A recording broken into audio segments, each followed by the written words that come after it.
Colorado, Greeley, from 1990 to 2008, and faculty affiliate at the Merchant Center for International Security Studies at The Ohio State University. He is widely published and has served as a consultant to the World Bank on public sector governance and the Asian Development Bank on managing sustainable development in resource-rich countries. He is a recipient of grants from the Ford Foundation, the Merchant Center, and the Korea Foundation. He is co-editor of and contributor of West Africa and the U.S. War on Terror, Routledge, 2013, Territoriality, Citizenship, and Peacebuilding, Perspective on Challenges to Peace in Africa, UK, Adonis and Abbey, 2013, and United States-Africa Security Relations, Routledge, 2014.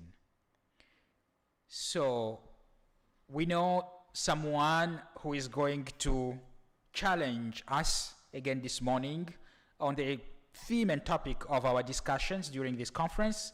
And without further ado, I would like to invite Professor Kelechi Kalu to please come forward and give his presentation. Thank you.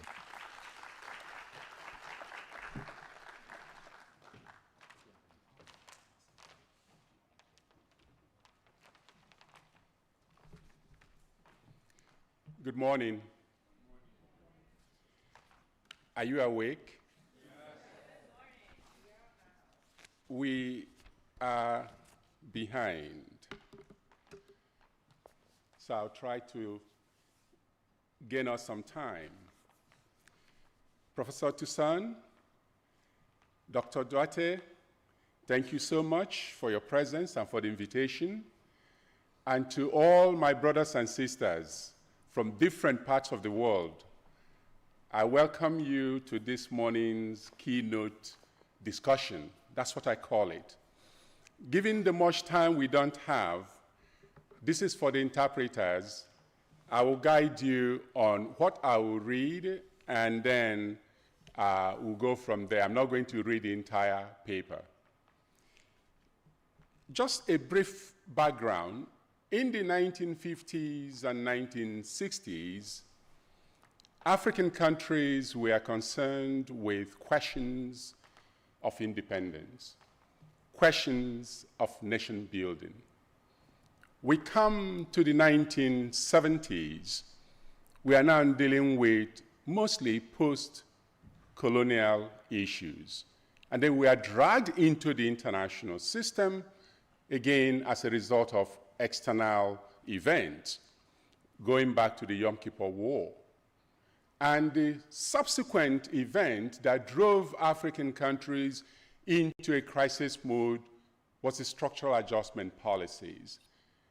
We have constantly been reacting to events, and you can see that in the war between Russia and Ukraine, or the ongoing event in Gaza, but more so the Russo-Ukraine war.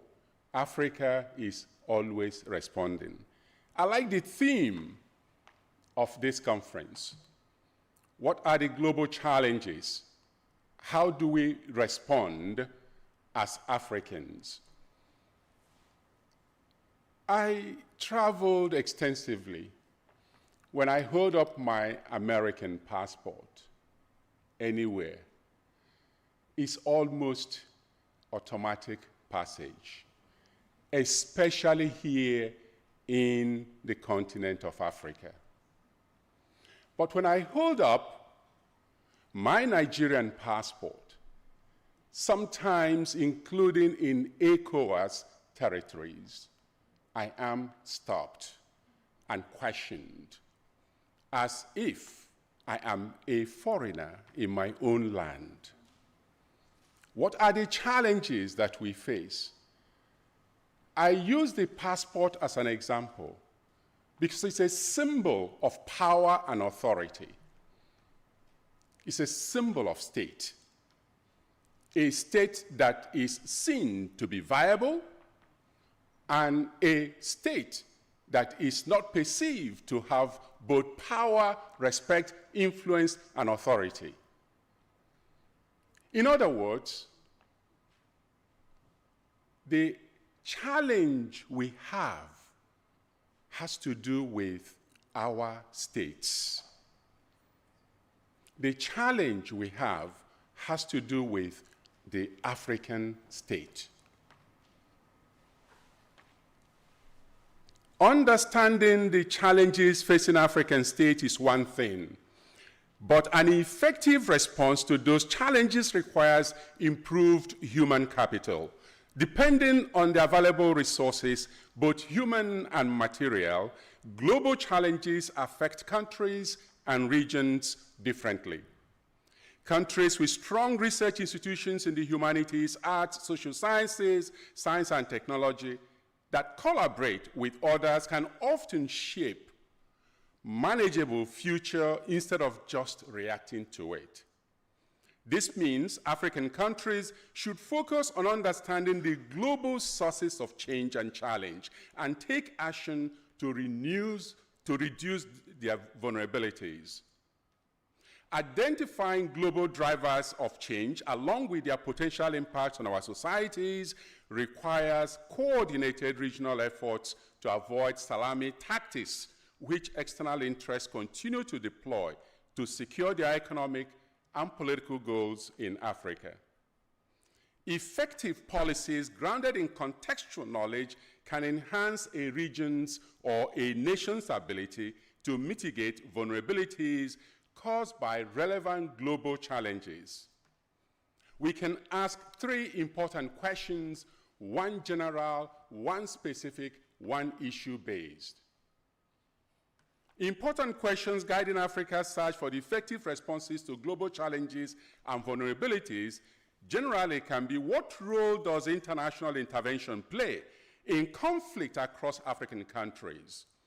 To a specific country, why did Libya descend into a complex internal conflict where terrorism overshadowed political factionalism after the Arab Spring started a civil war that toppled Gaddafi?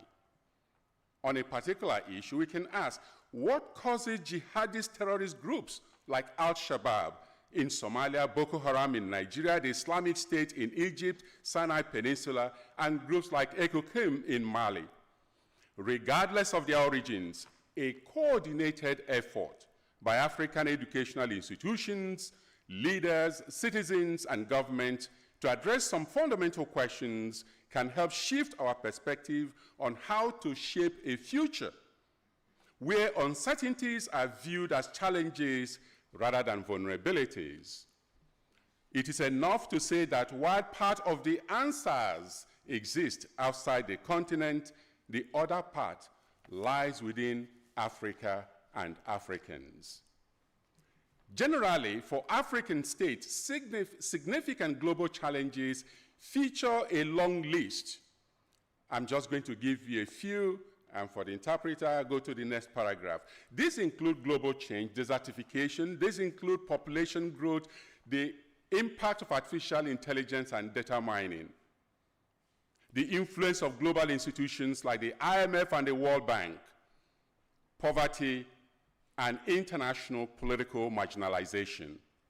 To be sure, African countries are vulnerable to multiple intersecting challenges like security and political instability. The effectiveness and repercussions of foreign aid, food insecurity and food safety, trade and economic development, health-related vulnerabilities, and climate change, most of which, if mitigated, can collectively shape the continent's prospect for a hopeful future.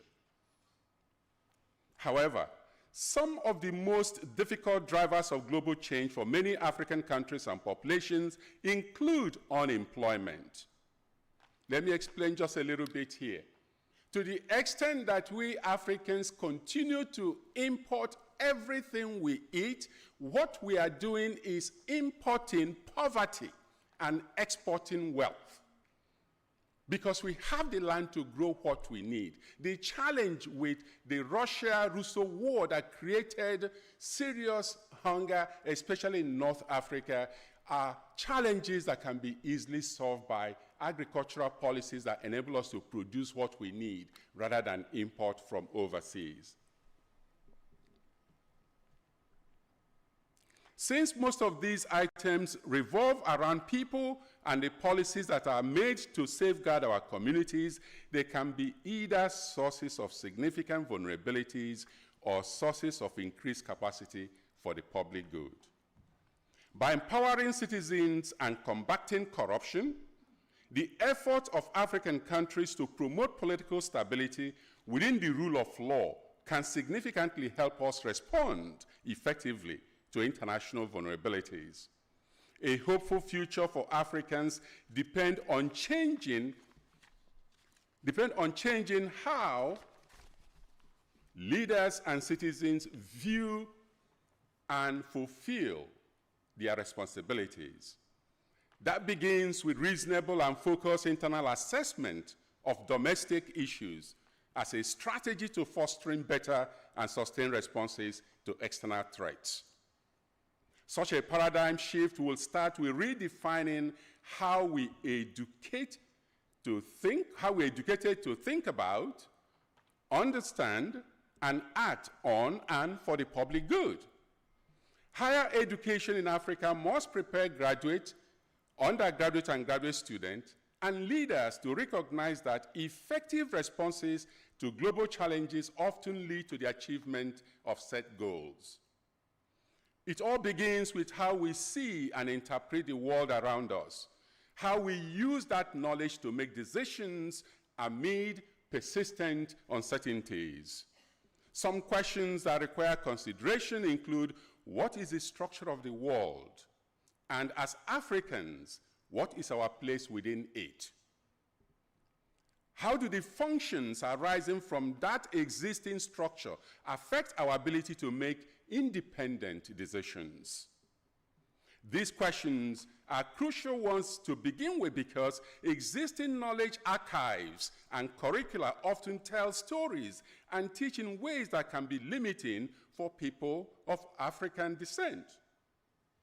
Addressing global challenges requires significant joint effort by Africans to tell their own stories honestly and unapologetically about their histories and how histories have helped to shape prevailing human conditions in Africa. Without recourse to African agency in shaping our narratives of the continent's past, the future remains uncertain. Rather than focusing on a collective destiny, many young Africans will continue to seek individual futures, often abroad, risking death in the Mediterranean or across the Sahel in search of an elusive economic paradise. Meanwhile, European and Asian companies and governments continue to come to Africa, drawn by the wealth hidden underneath African lands and in African minds. To illustrate with two examples, before 2025, 5 operational goals form the core of US worldview specific to its foreign aid policy: promoting transformative development, supporting strategic allies, strengthening fragile states, providing humanitarian relief, and 5, addressing global challenges like health pandemic and climate change. If looked closely or analyzed closely, only the first goal has a direct link to economic development, which explains why no country has advanced solely based on the aid policies of either the US or Western governments.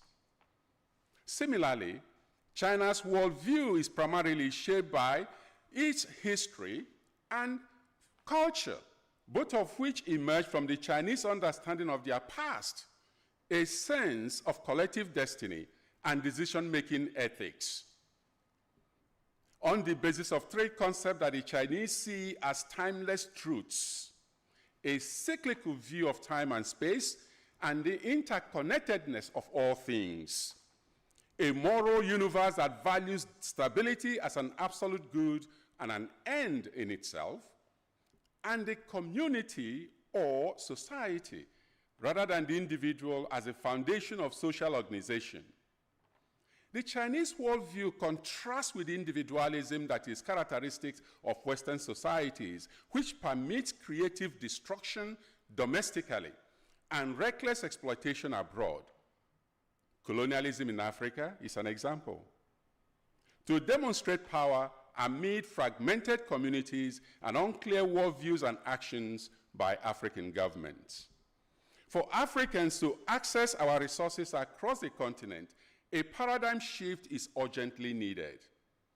In this regard, African educational and cultural institutions should prioritize teaching the complementarity between traditional and cultural ethics and values and modern science and technology in ways that reinforce our shared humanity.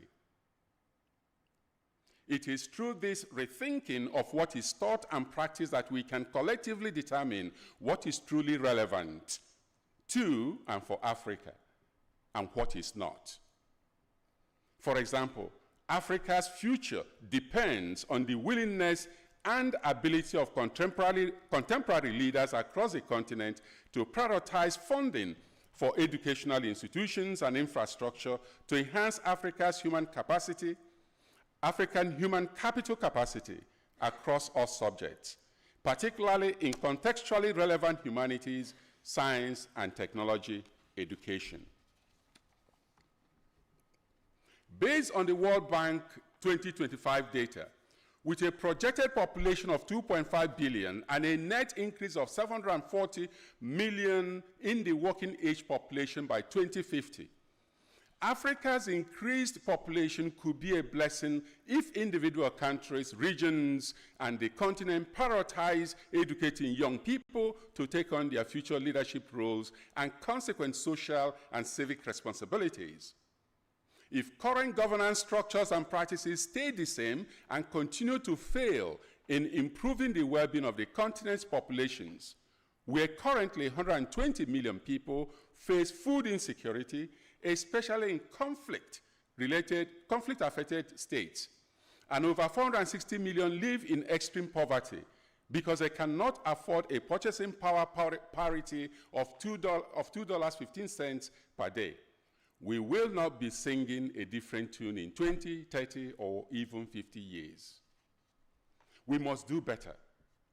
Therefore, Africa's responses to global challenges start with accurate diagnosis of current continent-wide vulnerabilities, particularly concerning political instability.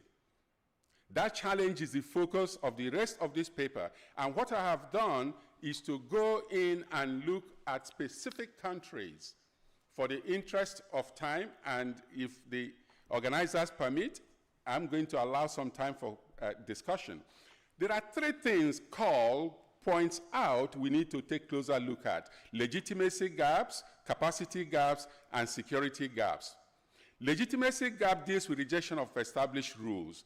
That's why we have series of instabilities in the continent. Capacity gap has to do with our inability to provide core public goods. That's state function, which we are failing in. Security gap deals with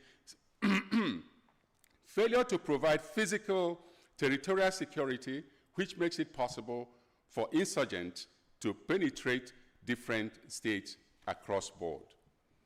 In this regard, I would suggest, if you look into Central African Republic, Sudan, South Sudan, Nigeria, Libya, you will find in more ways than one that all these problems are present. If you could please go to the last paragraph on page 16.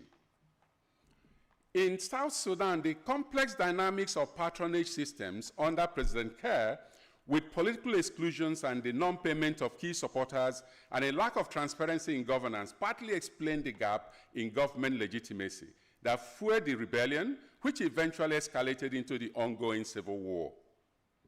Political exclusion created opportunities for the multi-layered insurgency, comprising armed groups such as the SPLA, Northern Force Justice and Equality Movement, and Riek Machar's militias, with support from regional, international actors. Here I'm talking about Uganda, Ethiopia, Kenya, and China. This is at the core of what is becoming an intractable conflict and insecurity in South Sudan. Since the end of the Cold War, external involvement in African intrastate conflicts has generally complicated conflict resolution efforts and fueled regional instability, which the case of Libya demonstrates. You will note that before the fall of Muammar Gaddafi, for all his ills, the Sahel was relatively peaceful. But removing him and unhinging that stability is what created the mayhem you see in the Sahel continuing to this day. In South Sudan, the UN peacekeeping mission, UNMISS, which focuses on protecting civilians amid widespread violence, displacement, food insecurity, and humanitarian crisis, including significant impact on children, recruitment, trauma, exploitation, these remain unable, the UN mission remains unable to establish stability or end the conflict. Indeed, with the power-sharing agreement between President Kiir and his Vice President Machar collapsing, another round of violent conflict seems imminent in South Sudan. Amid weak institutions rooted in patronage rather than inclusive governance, South Sudan, under President Kiir, faces political legitimacy issues, security vacuums, and ethnic tensions among the Dinka, Nuer, and others, which often erupt into violent struggles. Furthermore, because the government has not built strong institutions based on the rule of law, fairness, and equity, no credible options have been put in place to enable political change or reform.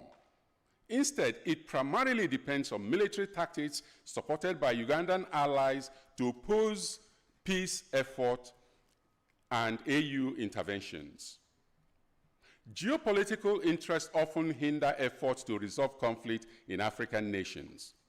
China has been involved in selling arms and weapons to African governments and other groups in Rwanda, South Sudan, and various other countries. In contrast, Russia's Wagner has engaged directly in Central African Republic, Sudan, and other parts of the continent. Veto powers in the UN Security Council have further complicated conflict resolution efforts across Africa. From colonial times to the present, external interests, fragmented authority, weak institutions, ethnic divisions, dependence on exporting natural resources, and importing weapons all contribute to ongoing cycles of violence, humanitarian crisis, and state fragility. To reverse this trend, African government must address these vulnerabilities with inclusive political systems, good governance, sound constitutional frameworks that safeguard human rights and accountability for public officials. Additionally, establishing viable security systems that protect citizens from external threats and a police force or service that maintains law and order domestically can help reduce the incentives for unrest and the abuse of power that lead to state breakdowns. Additionally, in several African nations, recurring military interventions, coups, and politicization of armed forces have contributed to institutional weaknesses that hinder long-term stability and weaken the rule of law.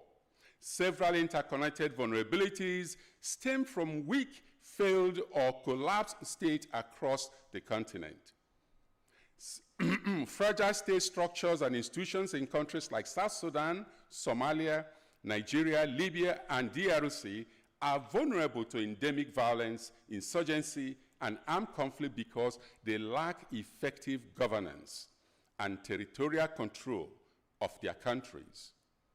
Weak states often face opposition movement to exploit governance gaps, leading to political instability and violent clashes. the persistence of neo-patrimonial rule and warlordism in Somalia, South Sudan, the DRC, and part of Nigeria create war economies that sustain prolonged conflicts. Intrastate conflict in these countries are driven by complex factors involving politicized ethnicity, religious violence, resource competition, and a profitable political economy of conflict.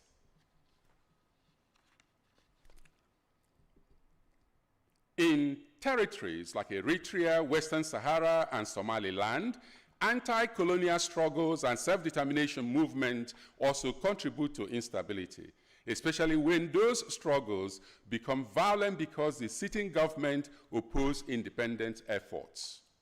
In addition to personal rule, the presence of spoilers like warlords and terrorist groups further complicate governance and nation-building processes, particularly in failed or collapsing states like Somalia.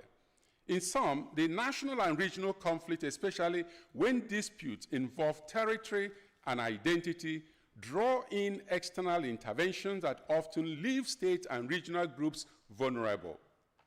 The practice of labeling countries as failed state, another term we borrowed from the outside, is often used when government cannot maintain security, law, and order. This label overlooks the complex interactions of governance gaps, economic issues, social divisions, and historical legacies of these states. Therefore, to avoid oversimplification that might hinder effort to rebuild these states, or complicate post-conflict reconstruction and governance, African scholars and leaders should be cautious in how we follow Western scholars and leaders in labeling African states as failed. The complex networks and interactions between internal insurgencies and external geopolitical influences continues to challenge both domestic political processes and regional stability in Africa. Instead of diminishing, sub-Saharan African states are continuously experiencing increasing security and unrest, and this intensified since 2014, hindering effective governance in many countries. These political and security issues are marked by widespread insurgencies and militant violence, particularly from Islamist groups such as Boko Haram in Nigeria, Al-Shabaab in Kenya, Somalia, and part of Ethiopia. The rise in violence by these terrorist groups has led to large numbers of internally displaced persons across various nations in Nigeria, Somalia, leading to severe decline in civil liberties. At the same time, weak governance structures were evident, with several countries experiencing coups, attempts to extend presidential terms through constitutional changes and military takeovers in places like Mali, Burkina Faso, Niger, all impacting regional stability and security. Countries like Burundi and Uganda increased repression ahead of elections, including arrests and harsh sentences for political opponents and human rights defenders, along with laws targeting opposition groups, civil society, women, and marginalized communities. Especially in South Sudan and Central African Republic, civil conflict and ethnic violence continue, and wars target attempts on ethnic groups, intercommunal clashes, and widespread civilian casualties, hindering again peace effort and scheduled democratic elections. I'll go to the concluding part. There are other vulnerabilities. Again, the core vulnerability that challenges African states and Africans that need resolving in order to effectively confront global challenges is looking inwards and dealing with how we govern ourselves, not just within the countries, but across the regions. Ultimately, Africa's future depends on its leaders, civil society, and citizens first putting their houses in order before international partners can effectively help African nations reduce their vulnerabilities and challenges. As previously explained, successful journey will start with a paradigm shift, emphasizing educating young people, working together to reduce political exclusion and stability-related conflicts, and collaboratively deciding how African states can respond to vulnerabilities caused by global challenges. By promoting inclusive governance, investing in sustainable development, strengthening both domestic and regional capacities, African countries can forge a path toward long-term stability and prosperity, despite local and global challenges. Therefore, policymakers must focus on reforms that strengthen state institutions, modernize and diversify the economy, and develop resilient social and environmental systems. This comprehensive approach not only addresses current vulnerabilities, but also creates a foundation for a more hopeful and sustainable future, enabling African societies to thrive in an ever-changing global landscape. Global challenges that have left African states vulnerable highlight the need for coordinated, multi-sector responses to integrate security, socio-economic, and political policies within frameworks that prioritizes the rule of law, and understanding what Africans want from their government and working together to achieve sustainable goals.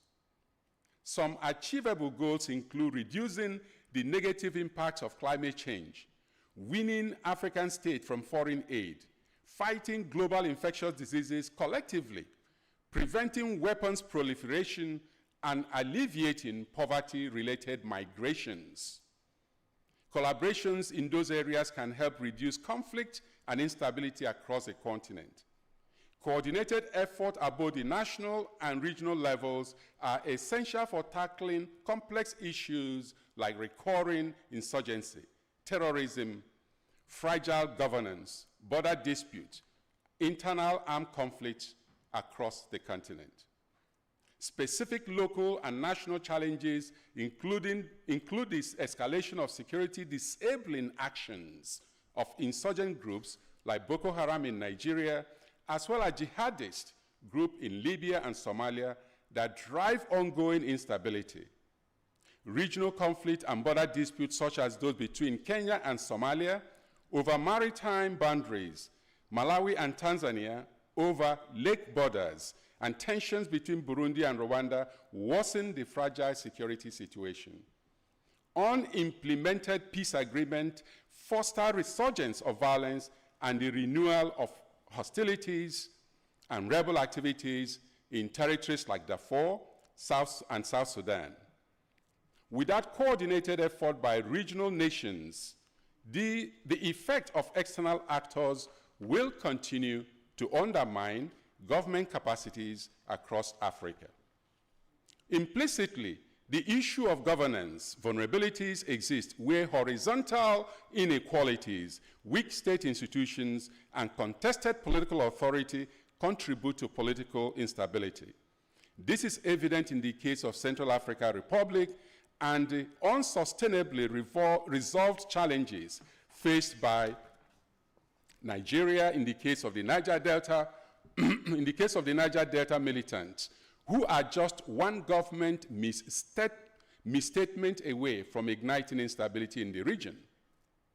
In such situations, kidnappings and attack on civilian infrastructure in Nigeria and in the case of the DRC indicate security breakdowns affecting civilian populations can only intensify. As the case of DRC clearly shows, external actors do not always have good intentions when involved in conflicts across Africa. That has also been the case with ongoing failed strategies against terrorism in the Sahel region, where Chinese interests, especially in South Sudan, are involved. Governance uncertainties in political and business contexts leave African states seemingly unable to decide how to end the scourges of insurgency, unstable governance, contentious border issues, and recurring military interventions in politics, all of which make conflict resolution difficult and have consequences for national and regional stability. Overcoming the go-it-alone strategy preferred by individual African states effectively hinders the development of positive coordinated effort and adversely affects Africa's political and economic relationship with external actors. However, it is possible to imagine that through concerted efforts by national government, regional platforms, civil society groups, and regional countries will be able to present a unified front before international institutions, government, and donors. That unity can reduce individual state vulnerabilities, increase potential for successes, and turn vulnerabilities into opportunities for growth, development, and renewed hope. Tackling these complex challenges require continuous investment in human capital, robust institutional reforms, and a commitment to regional and international cooperation within the continent.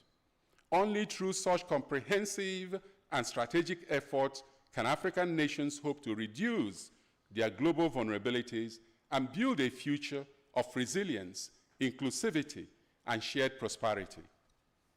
The perceived failure of European-created states in Africa is not the same as the failure of Africa's peoples. Since 2016, ongoing armed conflict and increasing instability in sub-Saharan Africa highlight how fragile many contemporary African states are.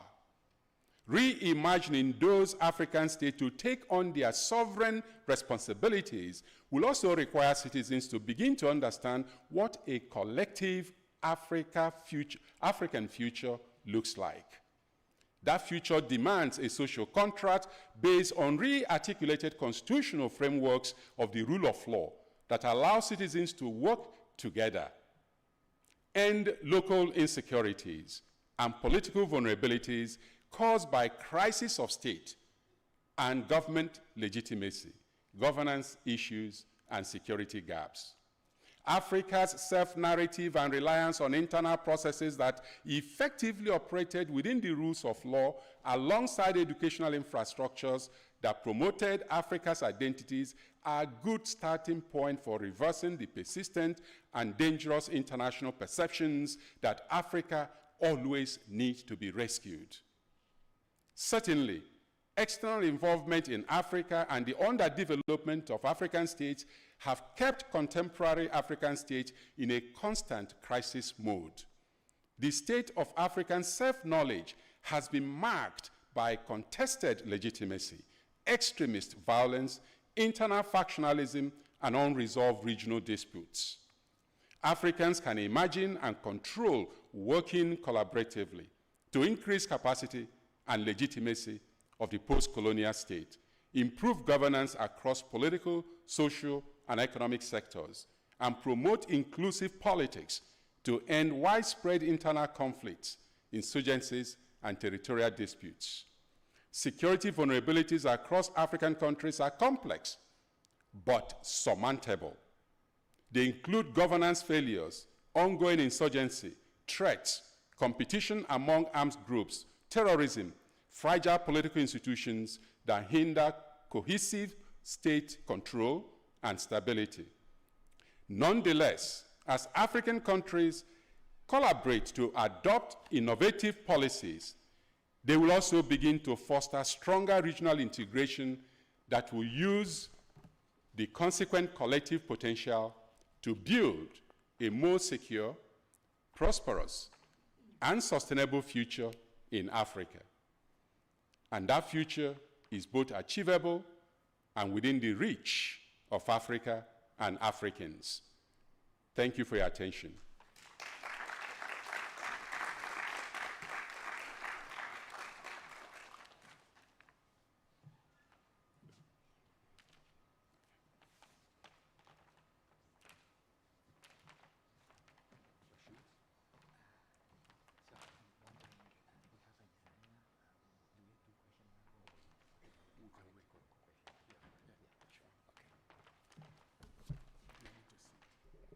Yeah, I simply want us to maybe give another round of applause to Professor Kalu for that powerful presentation this morning, reminding us of all these vulnerabilities to which we're exposed actually in our countries, in our states, post-colonial states in Africa.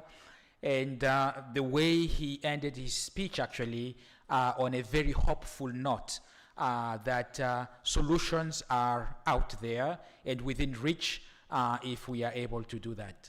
I'm going to propose, maybe as we continue to move forward and trying to catch up with some time that we lost this morning, I'm going to propose that we listen to the next keynote speaker who will be presenting online from Kinshasa, Professor Dr. Isaiah Barreto, and I will be inviting Professor Saidu, who will introduce him. And after that, those two presentations, I believe we can take some times at least to have some interactions, reactions, questions, contributions to what Professor Kalu has shared with us this morning and what Barreto will be giving us very soon. So I invite Professor Saidu for the next presenter, while we hope that technology will be projecting the link for our speaker online. Thank you, Professor. The floor is yours. Good morning, everybody. Thank you very much, Professor Toussaint. It's a very huge task for me to present my former boss, Isaias Barreto da Rosa. Tony, please accept Isaias. He's online. He's waiting for you guys to accept him. So let's just wait when he pops up, then I'll say one or two things about him. A great Cape Verdean and a great African.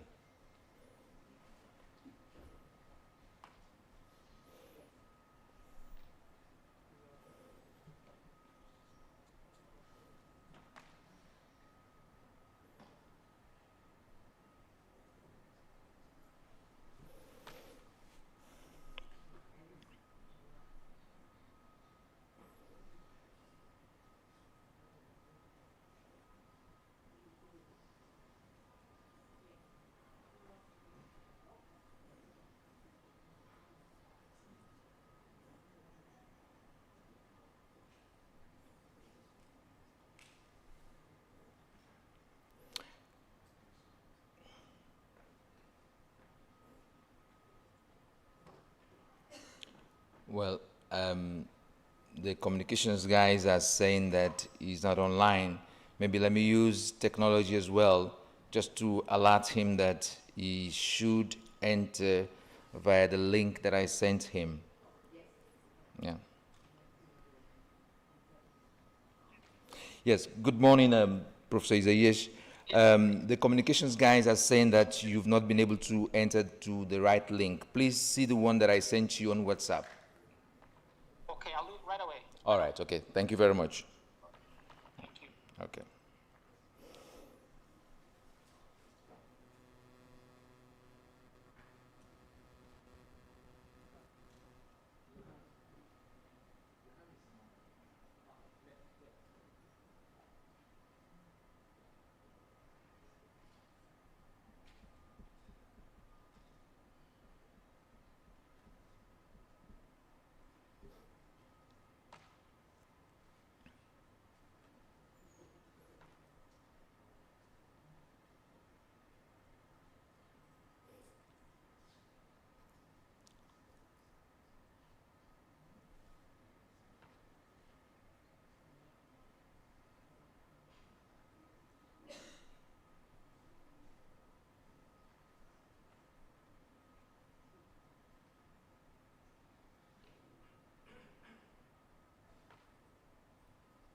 All right, wonderful. So now we are good to go. Isaias Barreto da Rosa is the UNESCO representative to the Democratic Republic of the Congo and head of Kinshasa office since May 2022. He previously worked as chairman, a multi-sectoral regulatory agency of the economy, ARME, in Cape Verde since November 2018, and served as ECOWAS, Economic Community of West African States, Commissioner for Telecommunications and Information Technologies between February 2014 and February 2018. He concluded his postdoctoral program at the Tallinn University, Estonia. He holds an Advanced Studies Diploma and a PhD degree in Education and Human Development, University of Santiago de Compostela, Spain. A master's degree in Management Development, Euro-Arab Management School, Granada, Spain. And a degree in Computer Science, Faculty of Science, University of Lisbon, Portugal. Before joining ECOWAS, Dr. Rosa worked as a software developer at the Center for the Studies of Information Problems at the Portuguese Catholic University, Portugal, as well as researcher and lecturer at Tallinn University, Estonia. He also worked as professor at the University of John Piaget of Cape Verde, where he was my boss for 13 years, where he also assumed several other responsibilities, such as head of the unit, Department of Science and Technology, director of the Technological Division, director of the Digital Education Lab, Cisco Academy, manager, Microsoft IT Academy manager, etc. Dr. Rosa has also worked as a consultant for national and international organizations, has extensive experience in the definition of ICT policies and regional integration issues. He has dozens of research papers published in journals and proceedings of international conferences. Professor Isaias is going to talk on the topic, Connecting Africa, Shaping the Future, Regional Integration as a Path to Economic Strength and Global Leadership. Over to you, my former boss. Seydou, allow me to start by thanking deeply the African Studies Association of Africa for inviting me to participate in this important conference. My dear brother Toussaint, thank you very much indeed for the invitation. It is for me a pleasure and honor to participate in this important conference. Unfortunately, I was not able to travel to Praia, my hometown, to participate, but I'm very happy that this possibility of participating online was given to me. As my friend, my brother Seydou rightly mentioned, I'm going to talk about connecting Africa, shaping the future, with a special focus on regional integration as the path to economic strength and global leadership. Allow me to share my screen. Give me just 1 second to share my screen. I hope you're able to see the screen. Seydou, can you confirm that you're able to see? Yes. Okay, perfect. Thank you very much. Now, since the topic is about Africa, I couldn't help myself to start by sharing this map. This is our continent, a continent of 30 million kilometer squares. Within the African continent, we can pick the entire European continent of about 10 million kilometer squares, put inside, and then we still have space to pick the United States of America with its 9.5 million kilometer squares, put inside. We can pick China with its 9.5 million kilometer squares, put inside, and we still have space for more. We're talking about a continent with 1.46 billion people. We're talking about a continent that has 1/3 of the world mineral resources. About 30% of the world mineral resources are located in the African continent. When we talk about these mineral resources, I've just produced a table with the mineral resource that we have in Africa, but where we have more than 5 or more percent of the world reserve. We can see here that we have in Africa 91% of world reserve in platinum group metals in South Africa. 70% of the world reserve on phosphates, Morocco and Western Sahara. We have around between 60 and 80% coltan. I'm talking about world reserve. Cobalt, 53% world reserve. Industrial diamond, 30%, and so on and so forth. We're talking about a powerful continent when it comes to mineral resources. 1/3 are located in our continent. But it is not only mineral resources. When we talk about agriculture, I have published here a table with a list of agricultural products where Africa occupies the top 5 position when it comes to global rank in terms of production of these agricultural products. Cote d'Ivoire is the first on cocoa beans, and the second one is Ghana on cocoa beans. When we talk about dates, Egypt is the first one. Vanilla, Madagascar, first one at global level. Cassava, Nigeria. Yams, Nigeria, and so on and so forth. Not only mineral resources, but also when we talk about agriculture. When we talk about climate change, Africa is the world leading continent in terms of carbon sink. The Congo Basin rainforest is the world's second largest tropical rainforest after the Amazon. It acts as a massive carbon sink, absorbing billions of tons of CO2. Africa is also home to a number of peatlands and mangroves that play a key role, when it comes to absorbing carbons. Still on climate change, we have in Africa the critical mineral for energy transition.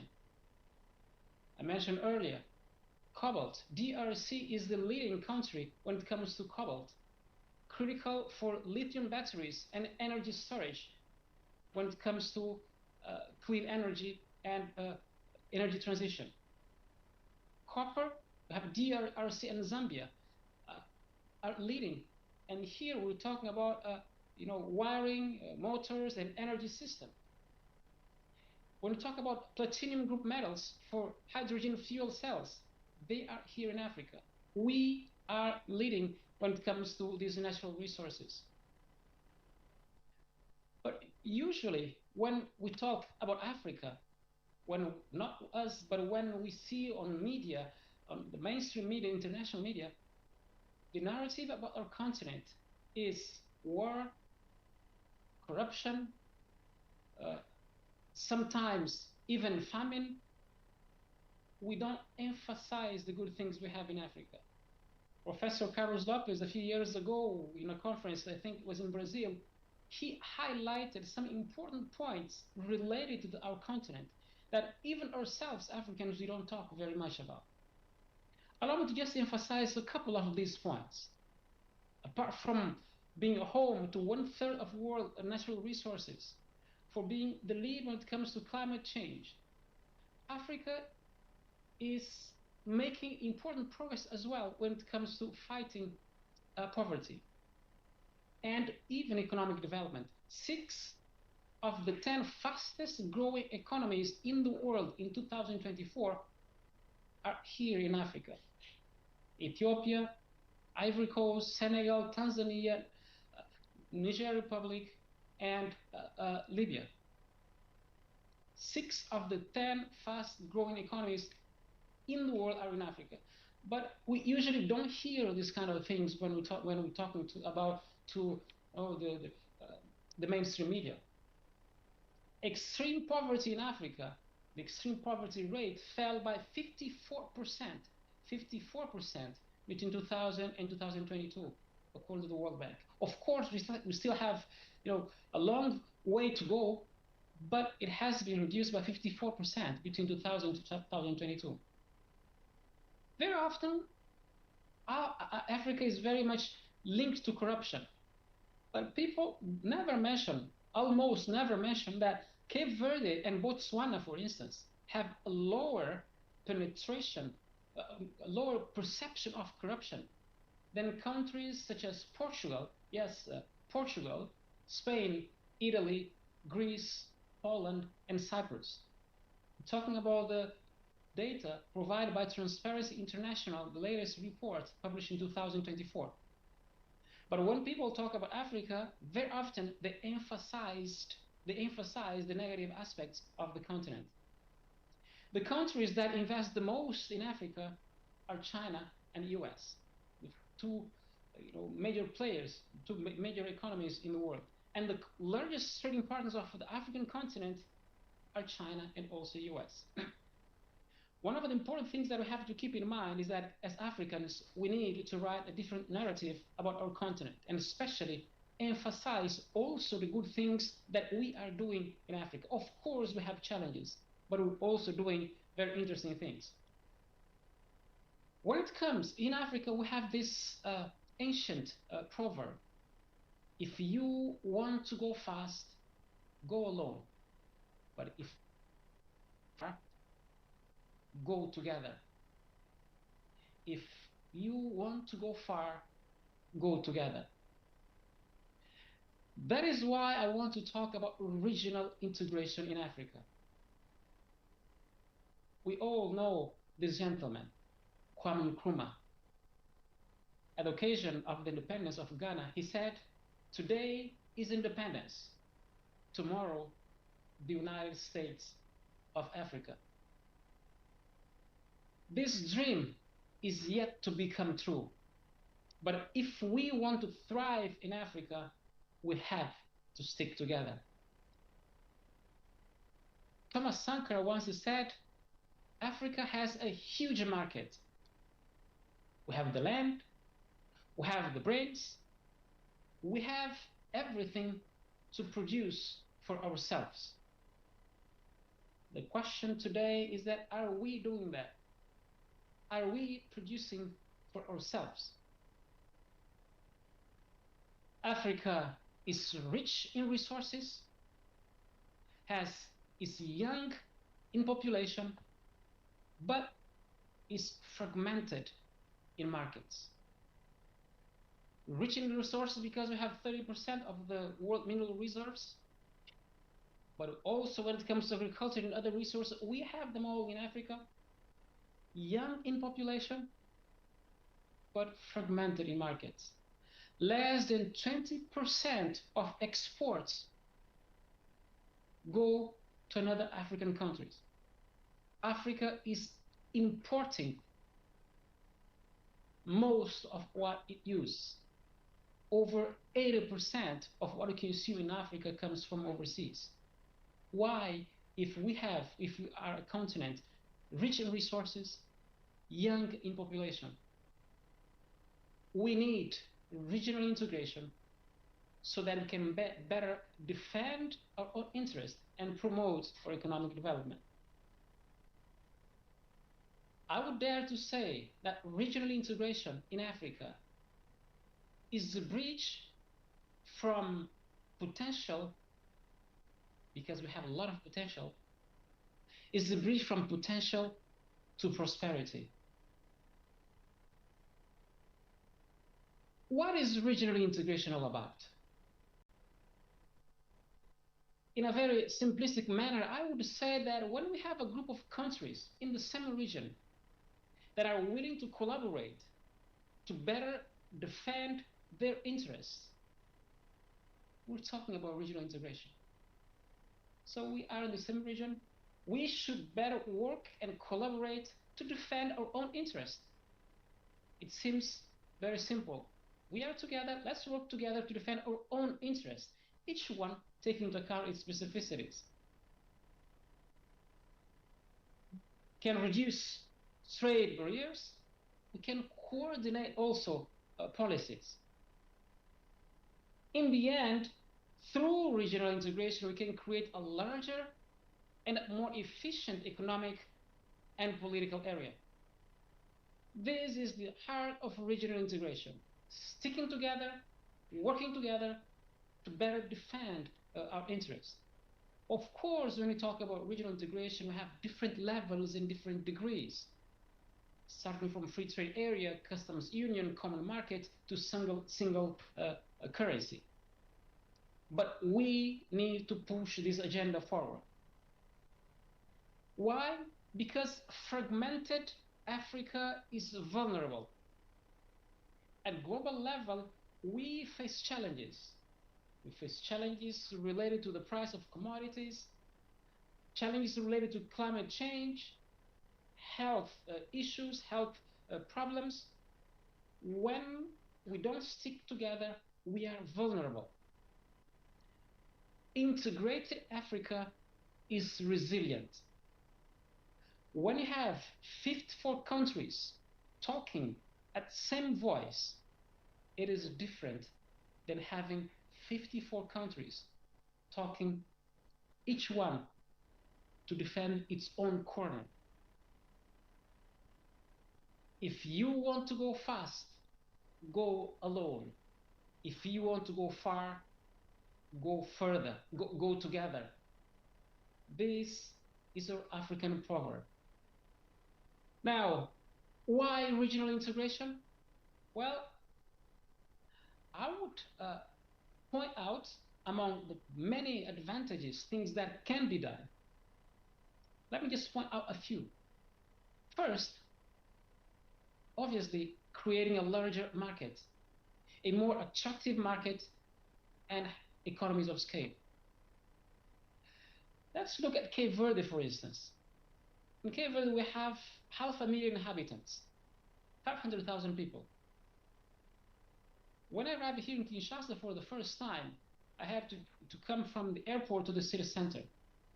And I crossed a neighborhood. The name of that neighborhood is Masina. And they told me that in this neighborhood only, the number of inhabitants is 4 million. 4 million inhabitants in only one neighborhood. I said, well, that's 8 times the population of my entire country. So there is a big avenue here, Avenue 30 de Juin, here in Kinshasa. Very often, talking to my friends, some of them say, okay, the population of your country is the population of this avenue. Because here in Kinshasa, the population is around 20 million. Now, what is the size of our market? 500,000 people. With regional integration in West Africa, we have a market of over 300 million people. This is the power of regional integration. Scale, economy of scale, market. When we stick together, of course, we can better defend our interests. Free movement. In ECOWAS, we have free movement of people. And very often we talk about migration, especially people crossing the Mediterranean, etc., etc. You know, very often you don't say that 60% of people who migrate in ECOWAS, they migrate to another ECOWAS country. 60%. In Côte d'Ivoire only, they have more than 4 million people from Burkina Faso. So when we stick together, we can better defend our own interests. Number 2, stronger resilience to shocks. We are better able to withstand global crises, such as commodity price, fluctuation of commodity prices, pandemics, and climate impacts. Remember what happened during the COVID-19, when it was time to buy vaccines. We in Africa had hard times receiving vaccines. We had 54 countries. By sticking together, we can do better. We're stronger, and we have better resilience to shocks. When we work together, when it comes to regional integration, we have the possibility of facilitating infrastructure development and connectivity, promoting joint investments in energy, digital infrastructure, etc. ECOWAS, I'm talking a lot about ECOWAS because that is the regional economic community that I know the best. I was there for 4 years as Commissioner for Telecoms and IT. In Cape Verde, there is this big project, highway, Cape Verde, Praia, Dakar, Abidjan, Lagos. Of course, you might say, well, highway from Praia to Dakar? Well, of course, it's a very peculiar highway, because from Praia to Dakar we have to go by boat or by aircraft. But then there is a road and highway, a physical highway between the project between Dakar, Abidjan, and then Lagos. And this type of infrastructure do require coordination. They require very often signing of a treaty. Regional integration can facilitate that. I do recall that in 2017, we organized an ECOWAS Council of Ministers, a sectorial ministerial meeting. So we assembled together all the ministers of ICT in West Africa in Praia. And there was an important decision regarding undersea cable connecting Praia, Dakar, and all the Mano River countries, the Gambian and all the Mano River countries. And this is possible through regional integration. The process is currently ongoing. When we stick together, we can do better when it comes to infrastructure and connectivity. Promoting peace, security, and political stability. Yes, regional integration can play an important role when it comes to promoting peace, security, and political stability, because many of the conflicts that happen in Africa, they are transnational. Look at the terrorism, for instance, in the Sahel region. These conflicts very often do not respect national borders.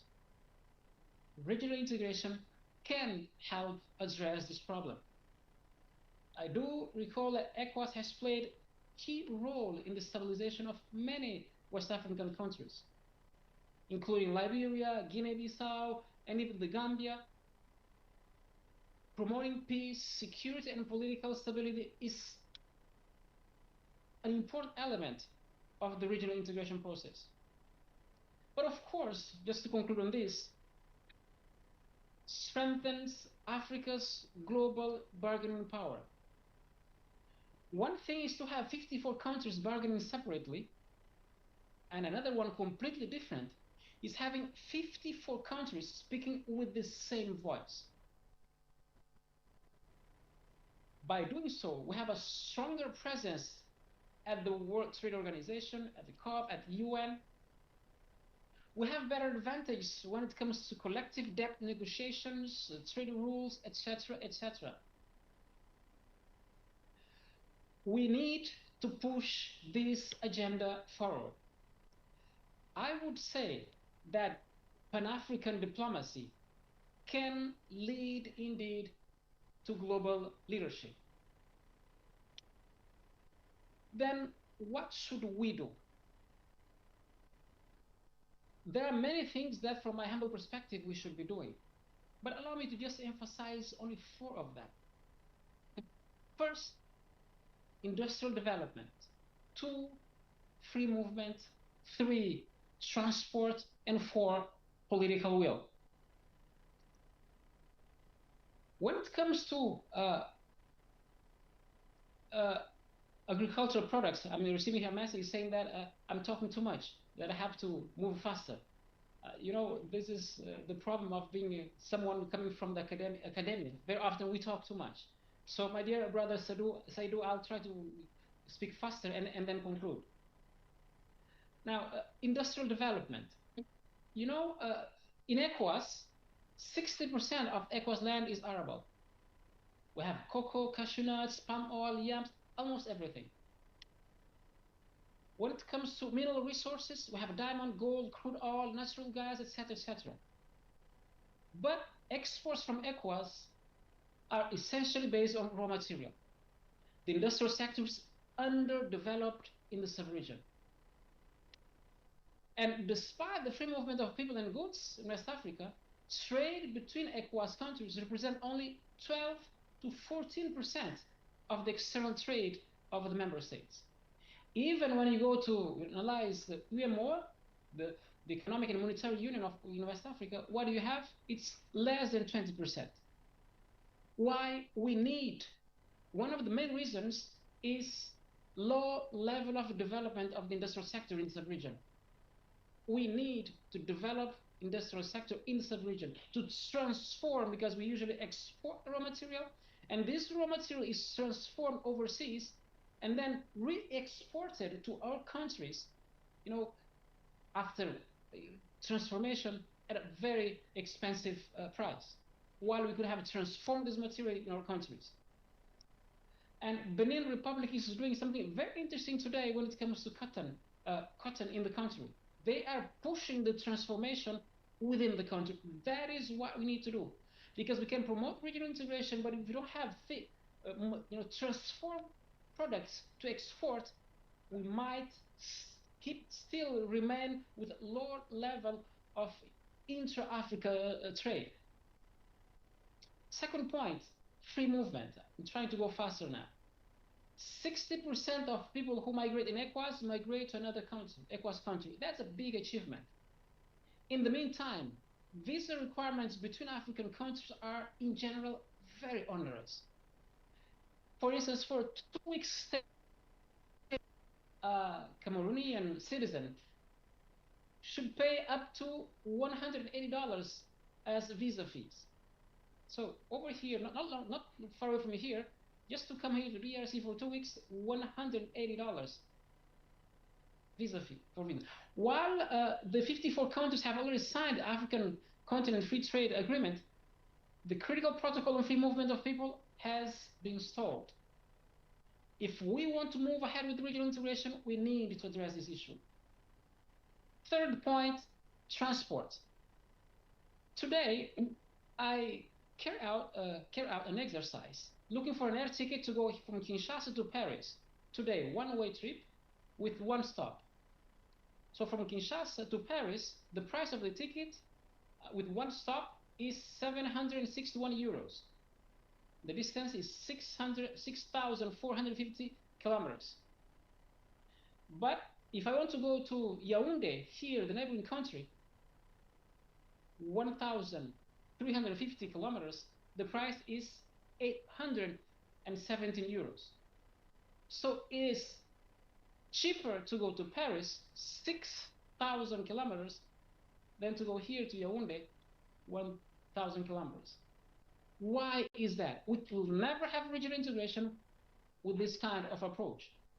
Air ticket is very expensive, and often half of the ticket price is taxed. So air transport within Africa is a critical issue for the continent's economic integration, trade, and mobility. And the problem is that we have many regulatory and political hurdles. Restrictive bilateral agreements, protectionism of national airlines. We have many national airlines, many of them facing serious financial issues. In 1999, African countries signed the Yamoussoukro Agreement on the regulation and open skies to promote air transport in the continent. But it is not moving ahead. The implementation is very slow. Without a good transport system, it will be difficult. The last point, political will. So let me just finish with this last point and then conclude. Very often, if it's signed, the agreements are not implemented. The different regional economic communities, they have supplementary acts. Very often, the heads of states come to the summits. I've participated in dozen of these summits. They sign. When they go home, these agreements are not implemented. The African Continent Free Trade Area, the Free Movement Protocol is stalled. It is not moving ahead. Very often, countries have concerns regarding national sovereignty. But let me state this, in a very clear way. There is no regional integration without giving away some level of national sovereignty. It is not possible to have regional integration without giving away some degree of national sovereignty. It is not a loss of independence, but it is a strategic investment in collective strength and in shared prosperity. Very often also, we find persistent non-tariff barriers, arbitrary roadblocks and checks, incompatible standards. We have, one country with one standard, the other one with a completely different standard. We have police harassment of drivers from one member state to another. we need to have political will to move ahead with this. And very often, these regional economic community development organizations, they have inadequate funding. Member states don't pay what they are supposed to do. In the African Union, ECOWAS, and SADC, for instance, lack of funding is chronic. It's something that is there, is chronic. Non-payment of contributions. And very often we have situations where the funding of the regional institutions are made by external partners. And of course, we have an issue of political instability and disregard for regional governance norms. In ECOWAS, for instance, we all followed the challenges, the security issues within the sub-region, especially the different military coups that occurred. And the decisions made by ECOWAS. You know, ECOWAS has what we call the Supplementary Act on Good Governance. And the decisions made by ECOWAS are very much in line with what is in the ECOWAS Treaty. But there is this lack, I would say, this political instability and disregard for the norms that already exist. But also, still on political will, we have fragmented efforts. This table summarizes the different regional bodies in Africa. Of course, we still have more. In Africa, we have the Arab Maghreb Union. And then there is also the Community of Sahel-Saharan States. In West Africa, we have the ECOWAS and we have the West African Economic and Monetary Union. And now we have the Alliance of the Sahel States. We have in Southern SADC, in Southern Africa, we have Southern African Customs Union. We have the Common Market for Eastern and Southern Africa. In Central Africa, we have the Economic Community of Central Africa, and we have also CEMAC. We have, a proliferation of regional integration bodies, and very often you have countries that are members of different regional bodies. For instance, DRC is a member of the Economic Community for Central African States, is a member of Eastern African Community, is a member also of SADC. So we have these fragmented efforts, and what we need to do is to push for continental integration. And there is this interesting initiative, the African Continent Free Trade Agreement, Free Trade Area, the biggest trade agreement since the World Trade Organization. It has the potential of boosting intra-African trade, connectivity, and value chains. It has the possibility of increasing the intra-African trade by 52%. It has the potential of lifting 30 million people out of extreme poverty and 68 million people out of moderate poverty. But we need to have the political will to push it forward and make it real. So in conclusion, I would say that Africa has the necessary resources for its development. Regional integration is surely the path to Africa's economic strength and global leadership. Regional integration is key to creating a larger, a more attractive market and economies of scale. Regional integration is key to stronger resilience to shocks. It is key to facilitating infrastructure and connectivity. It is key to promoting peace, security, and political stability. It is key to strengthening Africa's global bargaining power. But we need to address key issues. Industrial development, because it can promote free movement of people and goods, but we need to have transformed products to export to the neighboring African country. We need to promote real free movement of people and goods within the African continent. We need to revise, to revisit the regulatory framework and to make transport, air transport, affordable in the continent, and sometimes even inside the continent. We need to have the necessary political will to make these kind of things happen. Regional integration, ladies and gentlemen, is not an option for Africa. Regional integration is a necessity for Africa. By connecting our economies, our knowledge, and our people, we shape a better future and global leadership for Africa. Thank you very much for your attention.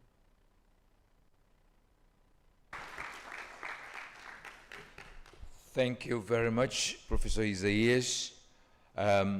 We also thank Professor Kalu for these brilliant exposés. We are going to have a few minutes of discussions because we have to go for the coffee break at 10:45, so we don't have much time. We ask that if you're asking a question or making a comment, please make it in 1 minute, not more than that, and I'll be controlling the time. So, ladies and gentlemen, we have microphones around. You can raise your hand in case you want to make a comment or ask a question. The floor is open.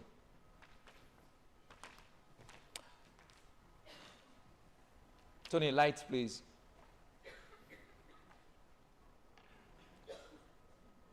Comments? Okay, there is somebody here.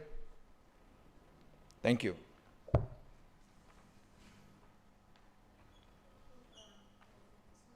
Can you switch the mic on?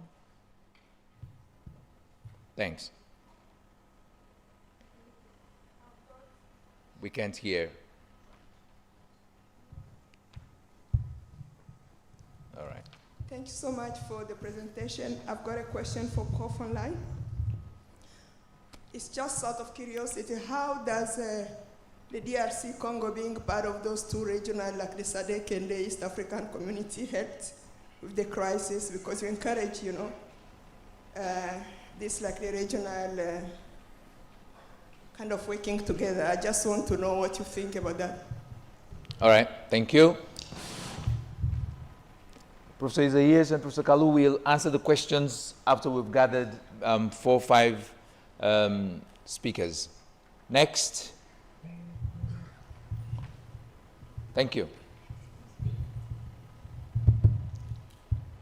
Bonjour. Can I speak French? Sure, you can. I don't know if Professor Kalu understands French. Merci. Je pense que Isaias aussi parle français. We know that. You know that. Ok, merci. Je vais poser la question rapidement. Je ne sais pas si vous entendez. En commençant par la conclusion de M. Barreto, en disant qu'effectivement... Rahim, oui.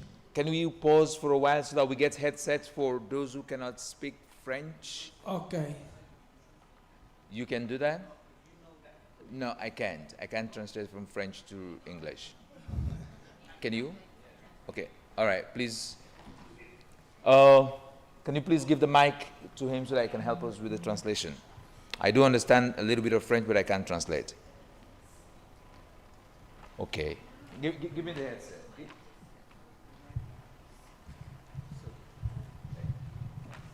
So I don't need to translate. Probably yes. Yes. So test first. So which is the channel for English? There are other people who may not speak. Yeah, there are other people who may not speak French and who do not have the headset. So, Professor Rahim? Yes. Yes, you can go on. Ok, thank you.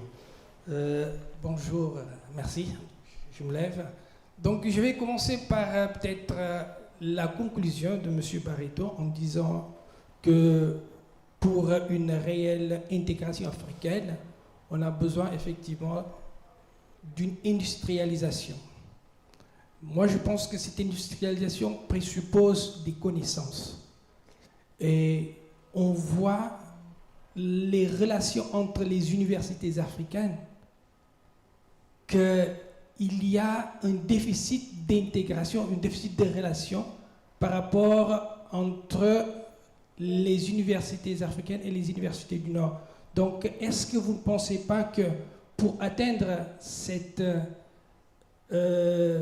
capacité d'industrialisation, de production, d'équipements qui pourront postérieurement transformer ce que nous on produit ici et gagner une échelle au niveau du commerce, est-ce qu'il ne serait pas d'abord judicieux de travailler d'abord au niveau des connaissances, c'est-à-dire de la capacité de transformation du matériel avant peut-être de se projeter, puisqu'on voit que entre les universités du Sud et les universités africaines, il y a moins de relations qu'entre les universités du Sud et les universités du Nord. Qu'est-ce que vous pensez de cela?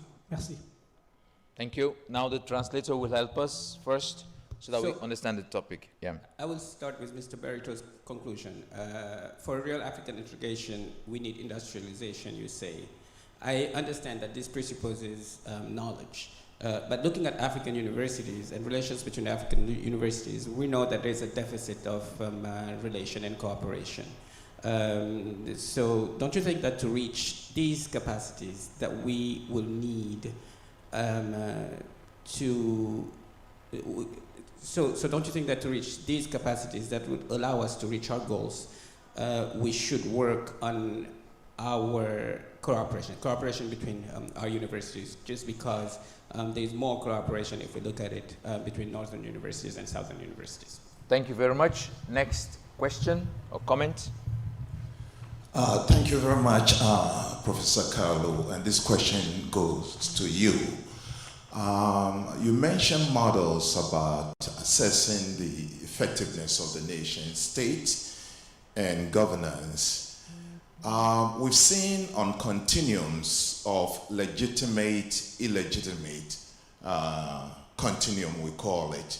Yet, African nation states that have attained power through illegitimate means have been able to perform legitimately and be very successful.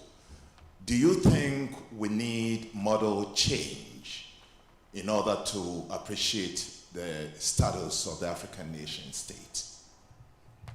Thank you. We have two more people here in the middle. Yes, first, and then we'll come down to you, sir. Please announce your name and your institution. Okay, Dr. Mahamadou Kante, Institute of Human Sciences, Mali, and Center for Health and Sustainability of Uppsala University. So the question is for Professor Barreto. You've argued that regional integration is not a loss of independence, but an investment in collective strength. Given the persistence of political instability and leaders' reluctance to pour sovereignty, what concrete mechanisms would you prioritize to make integration real and not just rhetorical? Quickly in French, so la question était pour le professeur Barreto. Il a soutenu que l'intégration régionale n'est pas une perte d'indépendance, mais un investissement dans la force collective. Or, face à la persistance de l'instabilité politique sur le continent et à la réticence des dirigeants à mutualiser leur souveraineté, quels mécanismes concrets ils privilégieraient pour que l'intégration devienne réelle et non pas seulement rhétorique? Merci. All right, we have a problem with the interpreters there because they couldn't hear you well while you were talking. But never mind, the questions are going to be answered by the panelists. Yeah, I'm Abdulwasi Babatunde Moshood. I'm the chair of Political Science, Lagos State University, Nigeria. I want to first of all ask, who bear the cats? We have had several protocols on integrations. We have ECOWAS protocols. At the times we have OAU moving to AU, now we have AFTA. Then who bear the cats? How do we stop this rat race of we need integration, but yet we have not integrated? How do we begin to integrate properly? That's number one. Number two. Please speak louder. I was saying who bear the cats, that we have had several protocols, from ECOWAS protocols to even the recent one that we have in AFTA, that we have always been saying that we need to integrate in Africa for us to be able to empower ourselves. But here we have not been able to integrate. How can we get integrated in a practical terms? That's number one. For Professor Kalu, I think maybe there is a need for us to begin to have a different narratives regarding what we call or refers to as good governance, because we even know the term good governance itself is a borrowed word. Now we have seen some African leaders like Burkina Faso and others who, of course, we call them illegitimate government, but yet they seem to be doing something, wanting to make a disconnect. So if African scholars begin to re-emphasize or reify the whole logic of the West of illegitimate governance, we begin to think ourselves that what our people are doing right, maybe we are getting it wrong. So what is the right way to go about this? All right, thank you very much. We'll give the panelists an opportunity to answer to these questions first. We're coming back to the second round. So we give you 3 minutes each to answer the questions. Dr. Yes, after they answer this first set. Thank you. God bless you. So we ask Professor Kalu to answer use your 3 minutes, and then later Professor Isaias will do that. Thank you so much for your questions. This is one of the reasons I wanted us to have a little bit of interaction, because sometimes when you don't read the whole paper, some things get lost in translation. Number one, African universities, especially the ones I have visited across sub-Saharan Africa, the curricula remains mostly what we got from the colonial masters. The curricula are not embedded in African norms, African traditions and practices. We need to change that. We need to locate our universities, our educational institutions in communities where the student will see what they are being taught and what is going on in that community in order to come up with an innovative approach to solving the problems. Many of our secondary schools and universities are located away from the communities. That is a continuation of the colonial legacy. In terms of coordination and collaboration between African universities, that's an important point. You can start from there to build the capacity. Nobody stops African countries, African universities from cooperating. The question is, do you have the resources? Are you willing to do that? If you look at the data, increased cooperation amongst African universities and other universities are mostly South African universities with universities in Europe and North America. Not even with universities in Africa. So you can begin to do that. Good luck, though, with driving from one university to the other or flying from one end to the other, which is why I continue to talk about the need for the state to rise up to its responsibilities. It is the state that creates the infrastructure that make other things possible. With regard to governance, I think there is a misunderstanding about my presentation. I'm not talking about good governance in the context in which the World Bank at the end of the Cold War came up with that book, Africa That Can Claim the 21st Century. All of a sudden, they moved away from, oh, you need the economy to work, to governance matters. That's not what I'm talking about. I'm talking about an accountable government to its people. An accountable government to its people. Let me just give you one example. How many African leaders go to the UN and speak in African languages?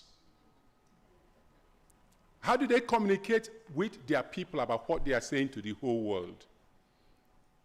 We need to teach here in Cape Verde. I know you said 3 minutes, I'll get off. Here in Cape Verde, they are doing something good. I just wish they can change it a little bit. From kindergarten to you're 6 years old, you are taught in Creole. When you're 6 years old, that's when they begin to teach you Portuguese. And only when you're 10 years old, you begin to learn English. If we're going to have integration, we need to rethink our educational system so that we know our languages, but at the same time, we know the language that connects us, so we can speak to and with each other. Legitimate and illegitimate government means to power. I am opposed to any kind of violence in contemporary society. State formation was midwifed by violence across board. African states were not created as a result of violence. They were created to prevent violence amongst Europeans. Go back to the Concert of Europe, 1815. It was to prevent the rise of the masses challenging the monarchy as a result of the revolution in 1789 in France. Our states were not created by us. As a result, you're finding the tension in terms of leadership transition. The question is, what type of leadership transition will enable us to get food on the table, have safety when we move from one neighborhood to the other, travel freely, so that I am not stopped if I don't have the right passport within the African continent. I'm not stopped from moving from one end to the other. Governance for me means purposeful leadership that protects its people, that provides for its people, that allow its people to explore their potentials. When you give me a state like that, that's good governance. Thank you. Thank you very much. Professor Isaias, 3 minutes. Yes. All right. Well, I have 4 questions. I'll try to be a good student and respond in 3 minutes. Now, the first question has to do with the security situation in DRC and the role of regional integration bodies. Now, the DRC security problem is a very complex one. In DRC, there are over 300 armed groups. 300 armed groups. And the regional integration organizations did or have been playing a role in this process. There were peacekeepers from the Eastern African community, peacekeepers from SADC, but of course the problem is complex.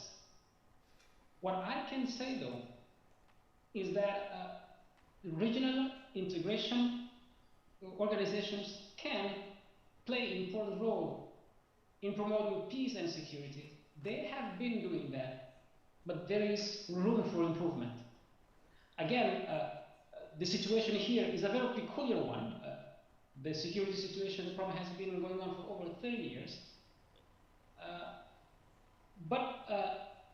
Again, the regional integration organizations have played a role, and they keep playing an important role in this process. The second question, since it was made in French, I'll try to also respond in French. Donc la deuxième question a un lien très direct avec l'industrialisation du continent. C'est vrai, on ne peut pas développer notre continent sans industrialisation. Pourquoi est-ce qu'au niveau de l'Afrique de l'Ouest, au niveau de la CEDEAO, malgré le fait que nous avons la libre circulation des personnes et des biens, le commerce entre les pays de la CEDEAO, c'est juste à 14%. Même entre les pays de l'UEMOA, là, où il y a la libre circulation des personnes et des biens, et même il y a l'union monétaire, les échanges au niveau du commerce sont d'environ 16% entre les pays. Donc on ne peut pas promouvoir donc, un véritable développement sans industrialiser, sans avoir des produits transformés. Il faut avoir des produits transformés pour qu'on puisse vendre ces produits-là aux pays voisins. C'est ça la dynamique. Maintenant, on a parlé du rôle des universités. Bien sûr, les universités peuvent jouer un rôle crucial dans ce processus. Mais il y a des choses qu'on peut faire en attendant. La formation professionnelle, par exemple. Très souvent, dans le processus d'industrialisation, on a besoin des gens formés, mais avec une formation professionnelle solide. Regardons l'Allemagne. L'Allemagne s'est développée aussi grâce à la formation professionnelle. Regardons la Corée. Et donc, la formation professionnelle doit jouer un rôle très clé dans ce processus. Donc, bien sûr, il y a des défis liés à la relation entre les universités africaines, mais je ne pense pas qu'on doit attendre jusqu'à ce qu'on atteigne un niveau très élevé de coopération entre les universités pour promouvoir l'industrialisation de la transformation de la matière première au niveau de nos pays. On peut le faire maintenant. J'évoquais l'exemple du Bénin, par exemple. Le Bénin est en train de faire une transformation intéressante en ce qui concerne le coton. Il y a les marques comme Zara et autres qui sont en train maintenant de s'établir au Bénin, exactement pour profiter des ressources naturelles du Bénin, mais transformer un peu ces ressources-là au niveau du pays. Donc, ce que je peux dire, oui, l'industrialisation elle est clé pour l'intégration régionale et surtout pour la promotion du commerce intra-africain. Les universités jouent un rôle clé dans ce processus, mais nous avons effectivement besoin de promouvoir cette industrialisation malgré les défis que nous avons aujourd'hui en ce qui concerne l'industrialisation. The third question has to do with the regional integration, and the question is, what are the mechanisms? If I rightly understood the question, what are the mechanisms that what should be done? Well, during my presentation, I tried to point out some initiatives, some measures that we should take in order to move ahead with the regional integration process in West Africa. I mean, in Africa in general. You know, if I can choose, I mean, there are many things we should do, but if I can pinpoint those that are more relevant, I would start by political will. Because very often we talk, but when it comes to doing, we do nothing, or we don't do enough. Look at the freedom of movement. I mentioned earlier today the case of DRC. You know, Cameroon and DRC, they're both members of the Economic Community of Central African States. But for a Cameroonian to come here to DRC, he has to pay up to $180 for visa, for only 2 weeks. Now, why isn't this working? Why don't we have free movement of people in Central Africa? There is a need of political will. Why many decisions that are taken are not implemented? We have, non-tariff barriers. We have many because of lack of political will. So if I can say right now, what we need to do, we need to have more political will. And of course, there are many things can be done, but I can emphasize political will. Because very often, agreements are signed, but not implemented. The last question, how to integrate properly in terms of practical terms.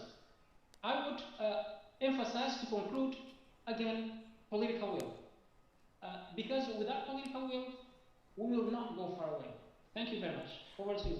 Thank you very much, Professor Isaias and Professor Kalu, for the first round. We are going to take only 3. 1, 2, 3. All right. Please summarize for us in 1 minute or less. Would appreciate that. Oh, yes. Hold on. Hello? Hello? Please give us a 1 minute so that we translate from what Professor Isaias talked about in French for the English speakers. Please.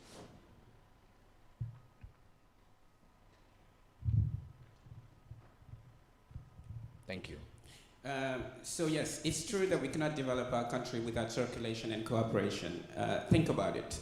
Despite regional treaties, we have to note that there's only 14% cooperation in ECOWAS. Yes, I do agree that no industrialization will happen if we don't collaborate, for sure. But transformation is even more important. Yes, the role of universities is essential, but we can also achieve some goals, move forward while we wait for the infrastructures that will ultimately allow universities to collaborate. Training, for example, that is essential. Take the example of Germany, take the example of Korea. They have achieved important goals by developing training. Yes, the relation between African universities is something that we should develop, but we should not wait for that to engage with transformation in our countries. Benin is a good example, and what they're doing with the transformation on cotton is quite important. At this point, brands like Zara are moving to Benin because of what they've done with cotton. They've been successful in transforming it. So again, I'll say it one last time, industrialization is essential. Universities are essential, but we need to promote industrialization first, despite the necessity of internal collaboration. Thank you very much. Please take the mic quickly to the next person. We have a problem with that mic over there. It doesn't work, yeah.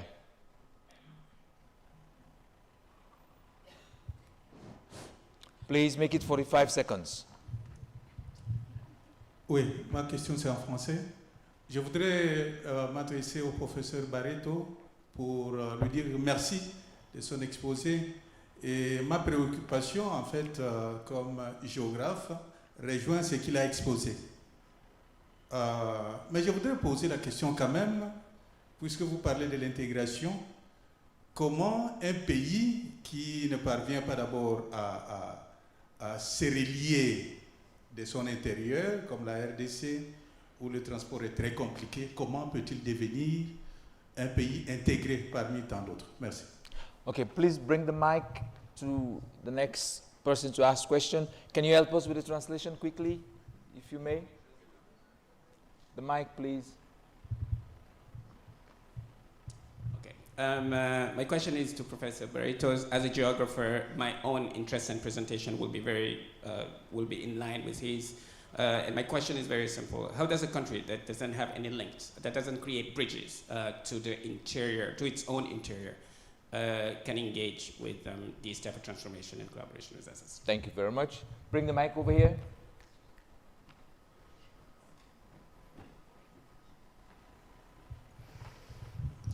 Good morning. Very, very quickly. I have no questions. Thank you very much, Professor Kalu. Barreto, muito obrigada pela tua brilhante exposição. I just want to take this opportunity to link what I said yesterday, my plea to relevance, to these two presentations. And now I'm just going to play the role of African policymaker. I have here a list of 5 items that me, as an African policymaker, I need you. I need you. And I have no problem to say it.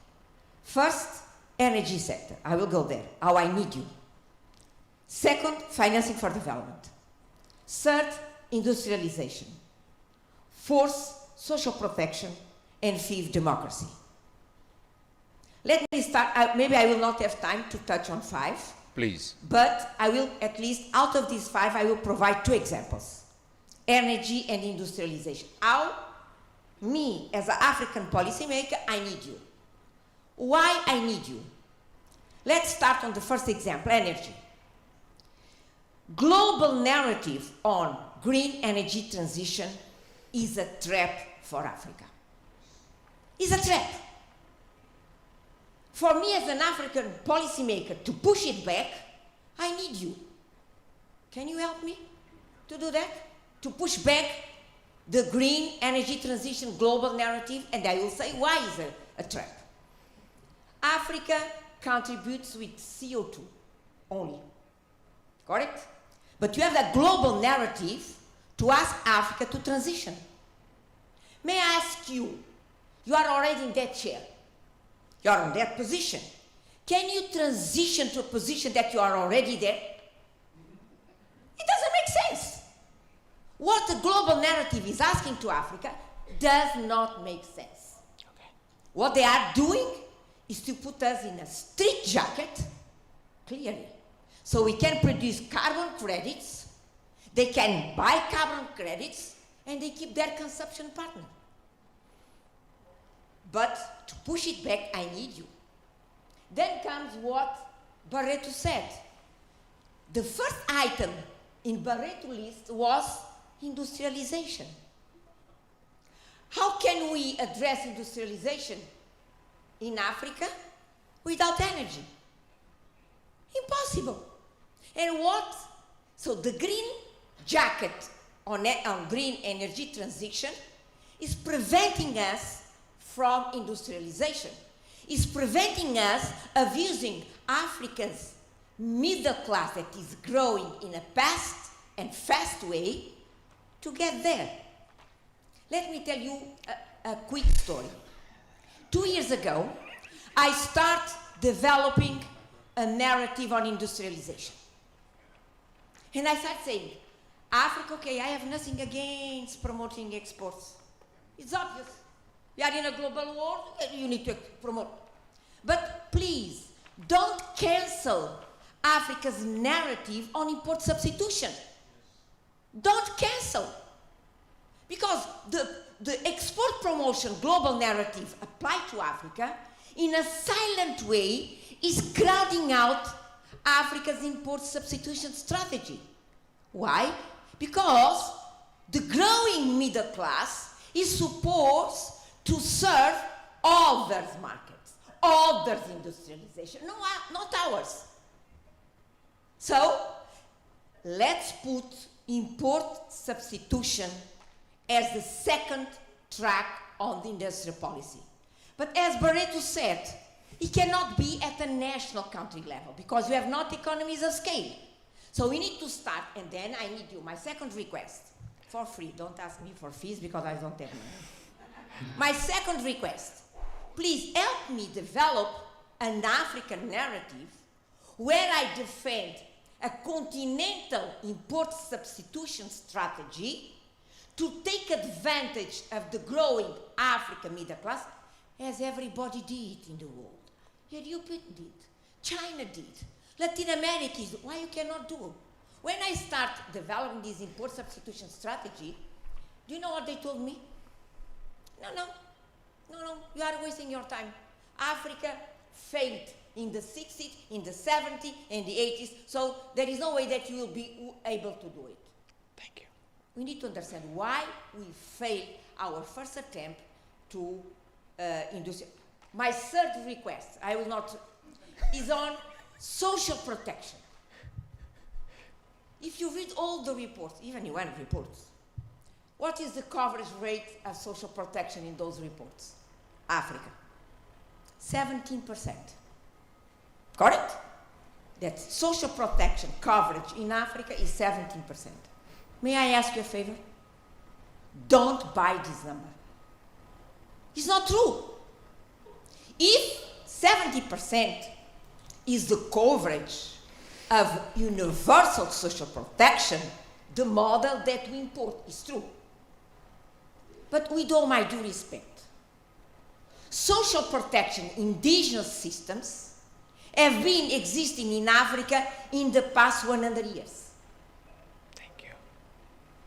In Cape Verde, you have Juntamon, I don't know, in the past 80 years. And Juntamon coverage rate is not calculated when you calculate the rate of the coverage rate of the formal system.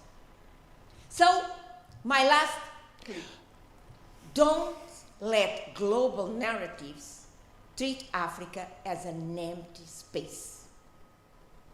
Please, this is the reason I need you. Thank you. Thank you very much. Just to help us understand, please take the mic to the next person. Take the mic over there. Okay, she already has one. Just a moment. Juntamong simply means coming together, helping one another, solidarity. Thank you. Question or comment? Thank you. And thank you to the two speakers. I'll be brief. If my voice is shaking, it's because my blood is congealing from the temperature in the room. So it's not a question as such. It's more of a response to my brother in front of me. I've heard this narrative circulating around Africa and the world about Ibrahim Traoré as a leading figure of neo-Pan-Africanism, if you like. And I just would like to urge some caution. Because for me, I think, in the search for heroes in this struggle, in this movement, we should be careful to not pick the wrong people, because I have personal difficulty reconciling this Pan-Africanist narrative that is... Please. Okay.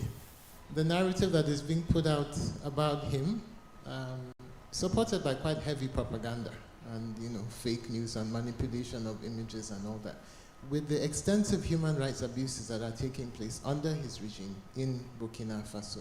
I just wanted to put that on the table. Thank you. Thank you very much. Now we'll invite our panelists to round up this discussion, right? And the same time, although we are already very late, so we'll start with Professor Kalu. 3 minutes, please. I'll be very brief. Let me start with the last comment. Anyone who valorizes what is going on in the Sahel doesn't quite understand what is actually going on. Because as you're moving out France, the US, you're actually bringing in a more vicious group of entities known as a Wagner group.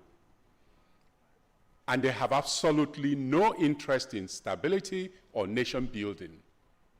Their interest is purely exploitative, the way the British East India Company, the Dutch India Company, the Royal Niger Company first came into the continent of Africa. Exploitation, exploitation, exploitation. Dr. Duarte, you know I like you. I disagree with you fundamentally.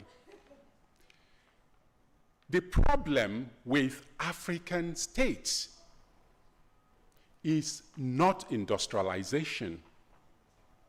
It is not import substitution policies. It is not energy. What we lack is our own knowledge production system.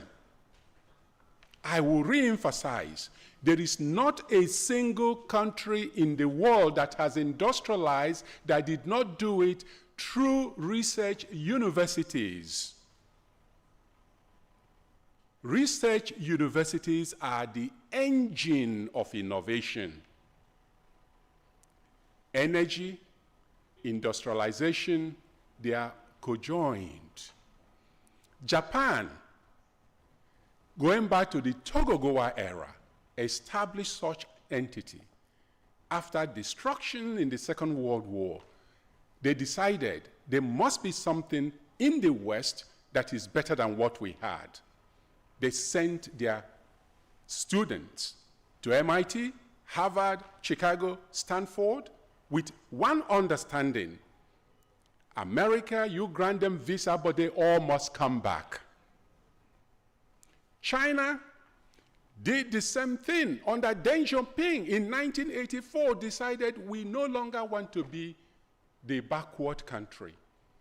They established economic development zones and brought in companies on the basis that these companies will work with the Chinese. South Korea refused advice from the World Bank not to build steel.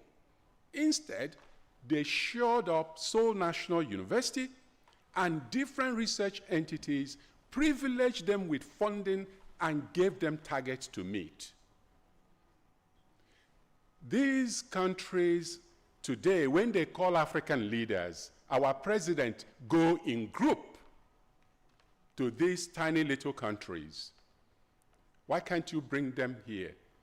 What you need from us, from my point of view, is to work with you to have research universities right here in various African countries that will produce the knowledge that are relevant for our own needs. Let me just give you one simple example. We are in this campus 4 years old.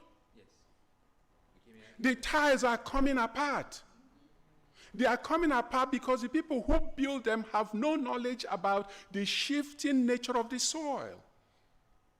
Only somebody who has studied hydrology and stuff here would have told, if you had such a person, would have told the people constructing the various paths, no, we need to do X, Y, Z.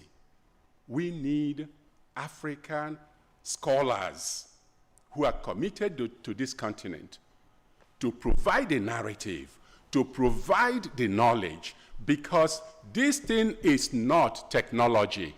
This thing is the byproduct of technology. Technology is an idea. Ideas are produced in the laboratories or in solitude. We need to do that. Thank you.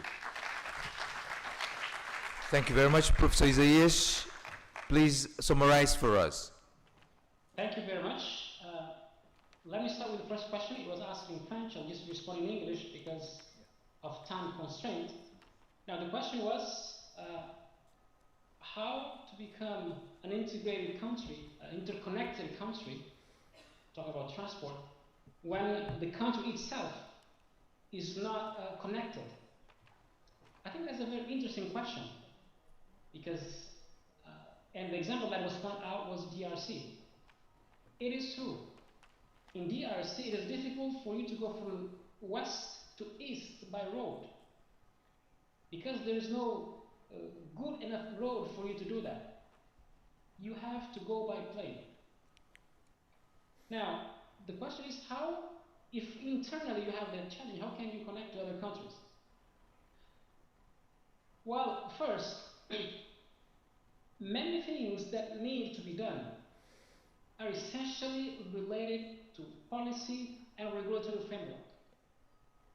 When you buy a ticket to go from here to Cameroon or to other countries, and most of the price component is tax.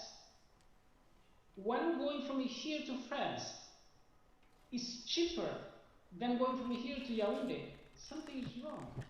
It does not make sense. 6,000 kilometers cheaper than 1,000 kilometers. It does not make sense. What is the problem? Policy and regulatory framework. We need to take a look at that. And in order to revisit the regulatory framework, it is, we don't necessarily need to have roads within the continent, because that's something we can do. So what I want to say here is that many things that we can do at the same time. While we work internally to resolve the issue of road transportation, we should also address the issue of air transportation, because that's a policy issue. So this is indeed a very key, important point. But even for regional integration, let's say that we have initiatives. There is currently in DRC the Lobito corridor, train going from Angola, DRC, and other countries. Now, it is something transnational, which requires agreement between countries. It has to do, to a certain extent, with the regional integration as well, because a group of countries, they stick together to resolve their common problem. So, again, yes, there is an issue in many countries when it comes to internal transport system, but it should not prevent us from addressing the other issues, especially when it comes to policy and regulatory framework. But allow me to make just a small comment on the topic of industrialization and research universities and development of our continent. I think these two are not mutually exclusive. Of course, research universities are important. I think no one in that room would say that research university is not important. It is important. But are we able to say that industry is not relevant? Industrial transformation is not relevant. Facts are there. Even within UEMO, where they have free movement of people, goods, and even a single currency, the trade is less than 20%, because the products are not transformed. So we need to transform these products so that we can export to the neighboring countries. That is a fact. So I believe that we should work on both. Research universities are important and we should invest. But we should also invest in making a bridge, and that is important. I'm talking also as a researcher.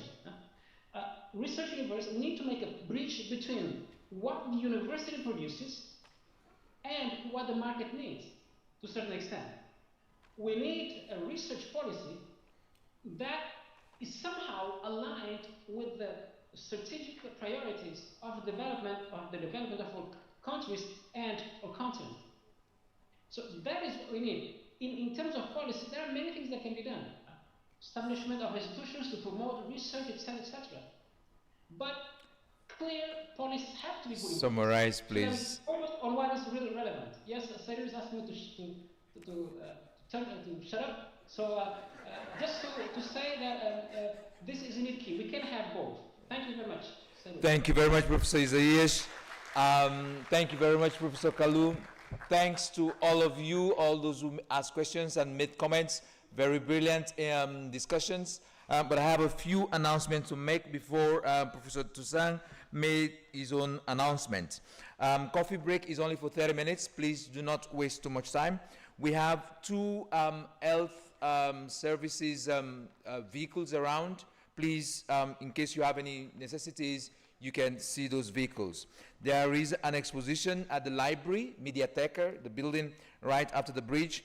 You can go there and please negotiate with the people so that at least you can take some ads from Cabo Verde. We also have the dinner tomorrow. It's going to be at Nice Criolla. It's a very interesting space. You see the sea right across. We have very nice traditional dishes there, and also music. We are going to have live music. Last but not the least, we are going to have the tour to Tarrafal. Very interesting place, very fantastic place. Would also ask you to please make sure you make your payment today, so that at least we can make all these arrangements. I hand you over to Professor Toussaint.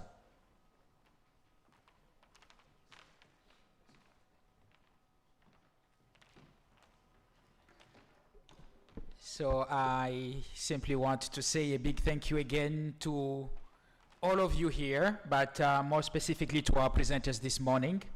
Professor Kalu and Professor Barreto have helped us actually, and I think it was important that we take the time to just be together, discuss, share more. I believe actually this is part of what brings us together also, to create space where we can share ideas, not only listen and absorb, but also, you know, give back.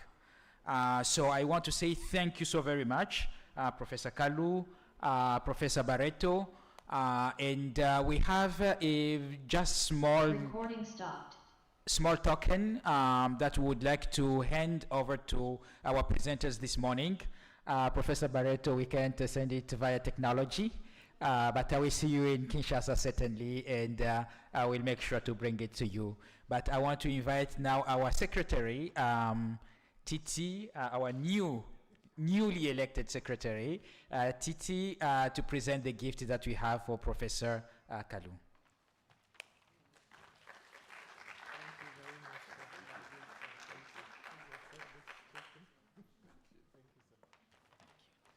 Thank you. Full of money.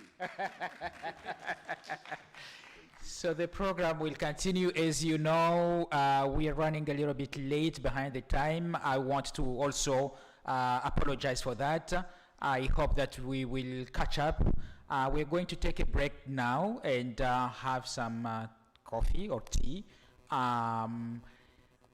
I believe actually what I'm told that the plenary session that was planned to take place won't be taking place because we want people to move immediately after the coffee break to the parallel sessions so that we can gain time. But the plenary will be transformed into a panel. So, no? Tomorrow. Okay, so we move it to tomorrow. I think I will end it there so that we can gain time. Say that again. Today? Oh, okay. Very good. So there is an exhibition also that is going on, and people, you should feel free to go there and you know, buy anything that you want. So thank you very much. Enjoy the break and the rest of the day.